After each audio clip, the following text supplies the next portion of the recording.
محدث دکن کی کتاب میں حضرت سید عبداللہ شاہ صاحب قبلہ نقشبندی رحمت اللہ علیہ حدیث شریف لکھتے ہیں کہ قیامت کا دن ہوگا، حشر کا میدان ہوگا، باپ اور بیٹے کو دونوں کو اللہ حکم دے گا کہ باپ اور بیٹے کو لے جا کر جہنم میں ڈال دو۔ بیٹا اللہ کی طرف پکار کر کہے گا کہ رب کریم میرے نیکیاں میرے باپ کو دے دے، میرے باپ کو جہنم میں مت ڈال۔ اللہ کی رحمت جوش میں آئے گی، اور حدیث شریف میں آیا کہ اللہ فرمائے گا کہ تو دنیا میں آہ کر دیا تھا اپنے ماں باپ کو، آج تجھے ان پر رحم آ رہا ہے۔ اللہ کی رحمت جوش میں آئے گی، اللہ کہے گا کہ ان دونوں کو لے جا کر جنت میں ڈال دو۔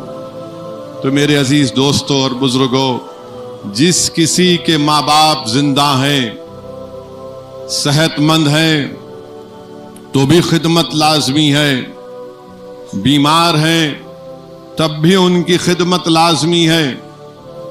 کسی نے حضرت عبداللہ ابن عمر رضی اللہ تعالی عنہ سے جا کر پوچھا کہ میں اپنے ضعیف ماں کو اپنے گود میں اٹھا کر ان کا طواف کروایا، حج کرایا،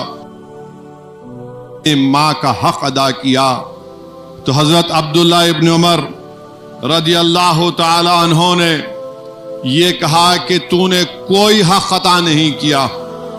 اس نے کہا کہ میں نے گود میں اٹھا کر طواف کرایا، صحیح کیا، صفا مروہ کے چکر کاٹے، تو آپ نے فرمایا تو عبداللہ ابن رضی اللہ تعالی عنہ کہ نہیں، جب تیری ماں تجھے پیدا کر رہی تھی اس وقت کی تکلیف کا اتنا بھی حق تو نے ادا نہیں کیا۔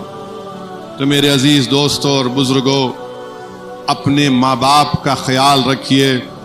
قرآن کریم، نزول قرآن کا مہینہ، یوم القرآن کا جلسہ، اللہ قرآن میں کیا فرمایا کہ تم اپنے ماں باپ کو اف تک مت بولو،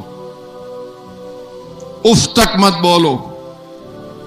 میرے عزیز دوستوں اور بزرگوں، محدثین، مفسرین، علماء کرام نے لکھا کہ اللہ قرآن میں فرما رہا ہے کہ میری بھی عبادت کرو اور اپنے ماں باپ کا بھی خیال رکھو۔